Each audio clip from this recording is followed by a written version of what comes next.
अभ्यास 16 षोडश क्रमांक 16वां अध्याय पेज नंबर 32 शब्दकोश युष्मत। युष्मत का अर्थ होता है तू। युष्मत मतलब तू, ये सर्वनाम शब्द है। आगे सिंह, सिंह मतलब सिंह, जंगल का राजा, पशु विशेष। प्रातः काल, प्रातः काल मतलब सकाळची वेळ, प्रातः काल। मध्यान्ह दोपार, सायंकाल सायंकाल। मार्ग, मार्ग रस्ता। निशा रात्रि। आगे धातु दे रहे अभी ख। सेव, सेव सेवते मतलब सेवा करना। लभ, लभते पाना, प्राप्त करना, ठीक है जी। वृद्ध, वर्धते बढ़ना, बढ़ना मतलब वृद्धि होना, वाढ़ना, है कि नहीं। बढ़ना, वाढ़ना मतलब पंक्ति में पाड़ना, वाढ़ना वो नहीं है, उसके लिए अलग धातु है। उसके लिए कौन धातु है? परिवेशयति, ठीक है। मुद प्रसन्न होना। सह, सहना, सहना मतलब सहन करने, सहन करना। याच मांगना, पृत होना। भू धातु का जो अर्थ है, अस धातु का जो अर्थ है, वही अर्थ वृद्ध धातु का भी है। ईक्ष मतलब देखना। निरीक्ष मतलब देखना किंवा निरीक्षण करना, ठीक है ना। निरुपसर्ग लगा दिया, ईक्ष ही धातु है तो निरीक्ष हो गया, निरीक्षण करना, बारकाई से देखना।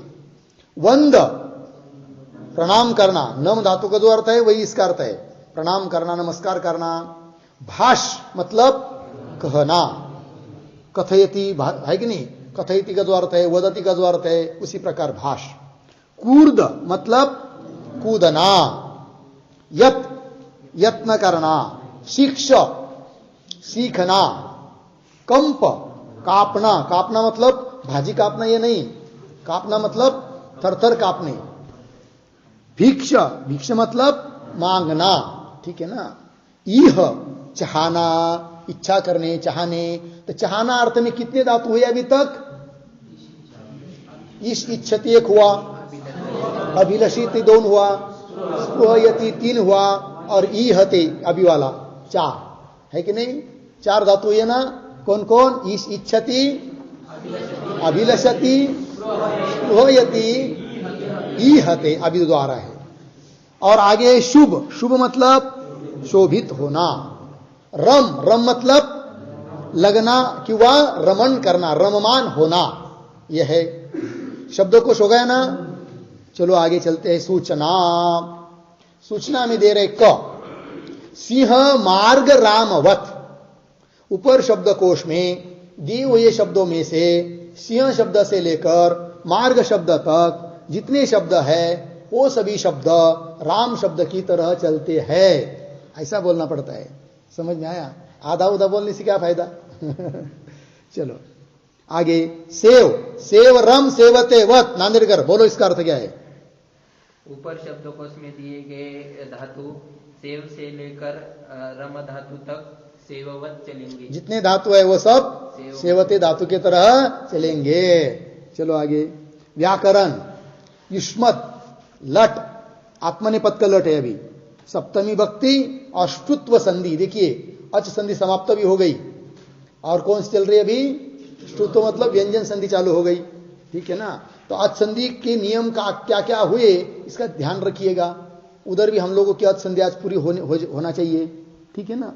चलो अभी आत्मनेपद चलो। अब भाई आज नंबर 1 युष्मत शब्द के पूरे रूप स्मरण करो। देखो शब्द संख्या 35 पीछे दिया है, 35 आप लोगों ने कंठस्थ कर लिया है, उसको अच्छी तरह से कंठस्थ कीजिएगा। बहुत काम का शब्द है युष्मत, 7 विभक्ति में।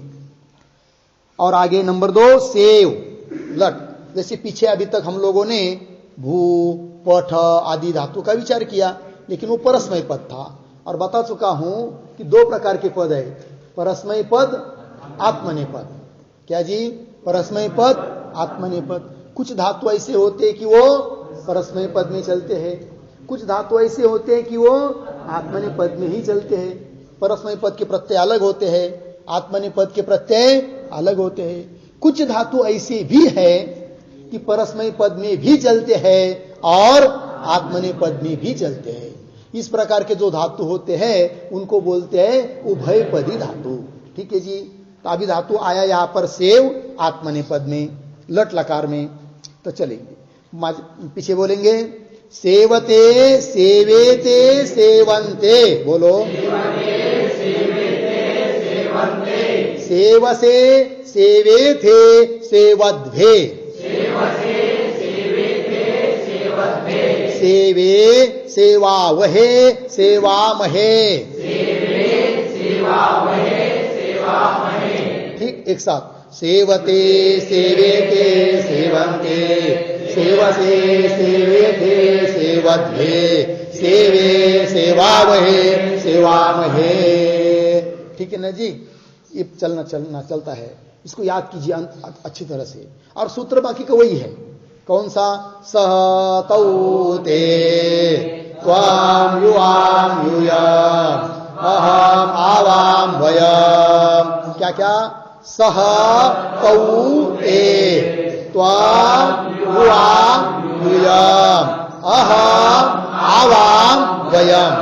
देखिए सेवती को देखिए, सह सेवते, तौ सेवेते, ते त्वाम युवाम सेवेथे, युवाम सेवेते, यूयम सेवध्वे, अहम सेवे, है कि नहीं? अहम सेवे, आवाम वयम। इसको याद कीजिए, जोड़ी हो गई, इसको इधर उधर नहीं चलता है। समझ में क्या आया ना? जैसे देखिए, वह सेवा करता है, ये वाक्य है। क्या? वह सेवा करता है। और मैं सेवा करता हूं, तो वाक्य क्या होगा हिंदी में? मैं सेवा करता हूं। और वह सेवा करता है ना? वह सेवा करता है, मैं सेवा करता है, ऐसे कोई बोलेगा वो शुद्ध होगा क्या? नहीं, गलत होगा ना। उसी प्रकार यहां पर सह सेवते, यदि कोई बोलेगा सह सेवे तो वो क्या हो गया? गलती होगा। कि वह अहम सेवते बोलेगा तो गलती हुआ। इसीलिए ये जो जोड़ी है उसको बहुत अच्छी तरह से कंठस्थ कीजिए। ठीक है ना? साथ साथ बोलेंगे सेवते सेवेते सेवन्ते, सेवसे सेवेते हो गया। चलिए आगे, संक्षिप्त रूप लगाकर लब आदि के रूप बनाओ। जैसे ऊपर शब्दकोश में दिया है ना, एक एक रूप दिया है यहां पर। देखिए, जैसे लभते, वर्धते, मोदते, वर्तते, ईक्षते, वंदते, भाषते, कुर्दते, यतते, शिक्षते, यहते, शोभते, रमते। ये सभी कैसे चलेंगे? सेवती की तरह। जैसे उदाहरण के रूप में एक आधा कोई धातु चला के देखते हैं, कौन सा चलाना है? बोलो। हाँ, रम। तो रमते, रमेते, रमन्ते, रमसे, रमेथे, रमध्वे, रमे, रमावहे, रमामहे। और एक कौन सा? ईक्षा। चलो, ईक्षते, ईक्षेते, ईक्षन्ते, ईक्षसे, ईक्षेथे, ईक्षध्वे, ईक्षे, ईक्षावहे, ईक्षामहे। आगे चलो भाई। संक्षिप्त रूप लगाकर लब आदि के रूप बनाओ। संक्षिप्त रूप लगाकर, आगे संक्षिप्त रूप दिया है ना, अते एते अंते, असे एथे अध्वे, ए आवहे आम। इसको संक्षिप्त रूप बोलते, प्रत्यय बोलते इसको। संक्षिप्त रूप लगाकर लब आदि के रूप बनाओ। जैसे लबते वगैरह हो गए ना। नीचे सूचना भ्वादिगण की सभी आत्मनेपदी धातुओं के रूप सेव के तुल्य चलेंगे। दशगण है ना, जैसे भ्वादिगण, आदादिगण, जो होते आदिगण, आदि आदि दशगण है। तो जैसे भ्वादिगण लिया, तो भ्वादिगण का मतलब यह नहीं है कि उसमें सभी धातु परस्मय पद के ही हो, ऐसी कोई जरूरत नहीं है। भ्वादिगण में बहुत सारे धातु, सबसे ज्यादा धातु कौन से गण में है? भ्वादिगण में। उसमें कुछ धातु परस्मयपदी है, कुछ धातु आत्मनेपदी है। तो भ्वादिगण के जितने भी धातु आत्मनेपदी है वो कैसे चलेंगे? सेवते की तरह। वही दिया, भ्वादिगण की सभी आत्मनेपदी धातुओं के रूप सेव के तुल्य चलेंगे। पूर्वोक्त मतलब पीछे के पाठों में आए थे, आत्मनेपदी एक दो धातु जरूरत के लिए दिए थे वहां पर। उदाहरण रुच धातु दिया था पीछे, त्रयी भी दिया था, है कि नहीं? तो रुच का कैसा चलेगा? रोचते, रोचेते, रोचन्ते, इस प्रकार। त्रयी का त्रायते, त्रायेते, त्रायन्ते। चलो, रुच त्रयी आदि आत्मनेपदी धातुओं के भी रूप सेव के तुल्य चलेंगे। लग गया? नियम 72, आधारोधिकरणम। किसी क्रिया के आधार को अधिकरण कहते हैं। कोई भी क्रिया जहां पर की जाती है, आधार जो है उस क्रिया का या उस वस्तु का जो भी आधार होगा उसको क्या बोलते हैं? अधिकरण। देखिए, किसी क्रिया के आधार को अधिकरण कहते हैं जहां पर या जिसमें वह कार्य किया जाता है, जहां पर कार्य किया जा रहा है या जिसमें कार्य किया जा रहा है वो क्या होता है? आधार, अधिकरण। उसको क्या बोलते हैं? अधिकरण। नियम नंबर 73, अधिकरण कारक में सप्तमी होती है और इस प्रकार का जो भी कोई अधिकरण होगा उसमें कौन सी विभक्ति होती है? सप्तमी। उदाहरण दे रहे, विद्यालये पठति, ठीक है ना? पठति का कर्ता कौन है? स मतलब कोई भी हो सकता है। छात्र, विद्यालये छात्र पठति मुख्य हुआ, छात्र पढ़ता है, पढ़ने की क्रिया करता है। लेकिन छात्र मतलब विद्यार्थी पढ़ने की क्रिया कहां करता है?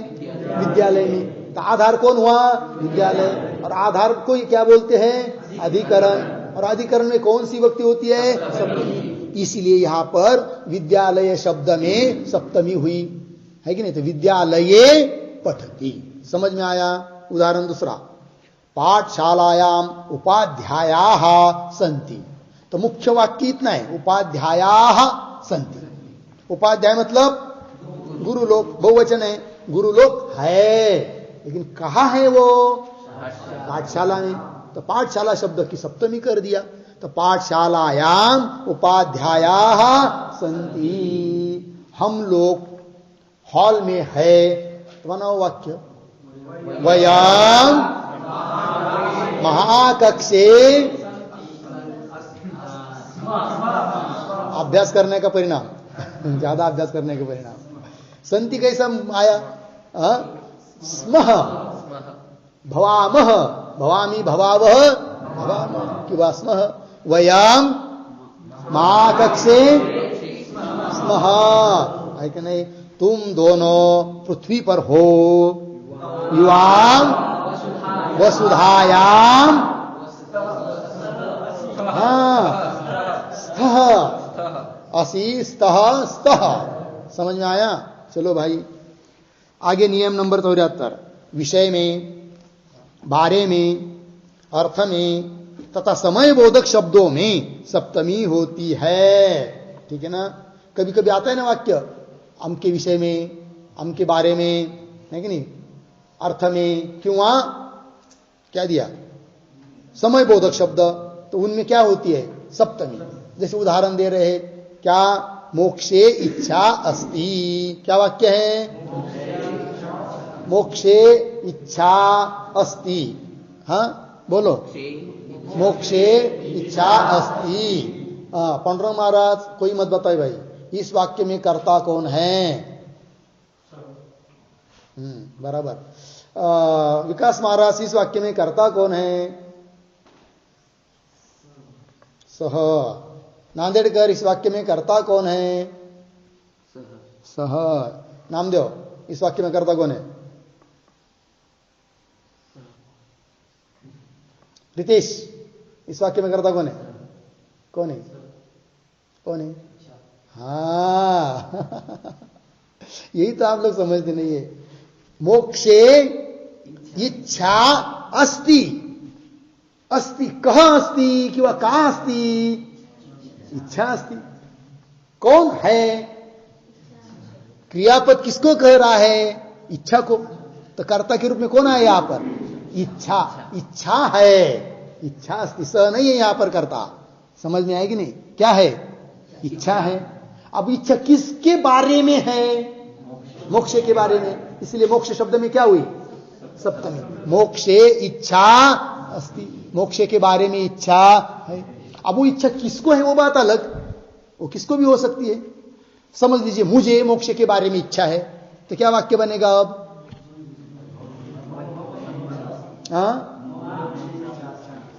हाँ, मम क्या होगा?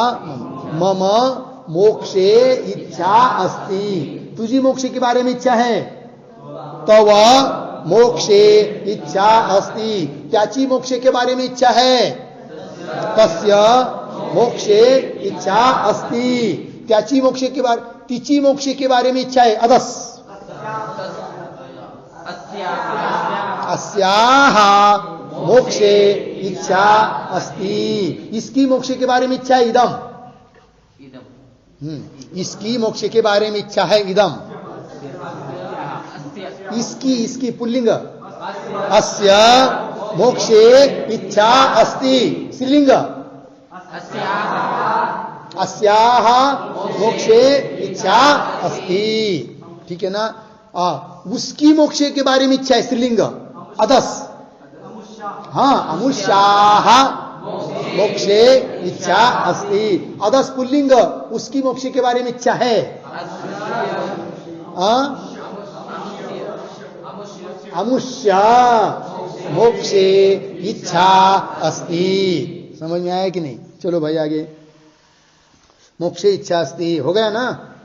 दिने दिवसे प्रातः काले मध्याह्ने सायंकाले वा कार्यम करोति। समझ में आया? क्या क्या वाक्य पुनः? दिने दिवसे प्रातः काले मध्याह्ने सायंकाले वा कार्यम करोति। रामानंद जी, करोति का कर्ता कौन है? गोविंद महाराज, करोति करता एक बार बताया। हाँ, क्या? कार्यम। हाँ, करोति का कर्ता कौन है? सायंकाले करता है। हाँ, कौन है करता? सह करता है। कौन है करता? कौन है करता? कौन है? सह। देखिए भाई, करता है सह, यहां पर कार्यम करता नहीं है। कार्यम कर्म या, ठीक है ना जी? करोति कौन करता है? काय करता है नहीं, कौन? कौन प्रश्न पूछना कभी भी, है कि नहीं? कौन करता है? वह करता है। क्या करता है? कार्य करता है। कब करता है? प्रातः काले, सायंकाले, दिने वा। समझ में क्या? देखो देखिए क्या अर्थ हुआ फिर? दिन में, क्यों वा सुबह, क्यों वा दोपहर में, क्यों वा सायंकाल में, वह काम करता है। मैं दोपहर में काम करता हूं। अहम माध्याह्ने कार्यम करोमि। तू संध्याकाळी काम करतोस। त्वं सायंकाले कार्यम करोषि, है की नाही? तो सकाळी काम करतो। सह प्रातः काले कार्यम करोति। ठीक है जी। चलिए, ये जो शब्द है ना, कौन से? प्रातः काल ऊपर दिए हुए शब्दकोश में कौन से? देखिए, प्रातः काल, मध्याह्न, सायंकाल, इनके सातों विभक्ति में रूप चलते हैं और कुछ अव्यय भी होते हैं। जैसे नक्तम अव्यय गया रात में, दीवा अव्यय गया, है कि नहीं? वो अव्यय, उनके रूप नहीं चलेंगे। ठीक है ना जी? दीवा आया तो दिन में ऐसा ही अर्थ होगा, नक्तम आएगा तो रात में ऐसा ही अर्थ होगा। किंतु ये जो शब्द है प्रातः काल, सायंकाल, मध्याह्न, इनके रूप चलते हैं। चलिए भाई आगे हो गया ना ये सब? आगे, शैशवे यवने वार्धक्ये वा पठति। बोलो,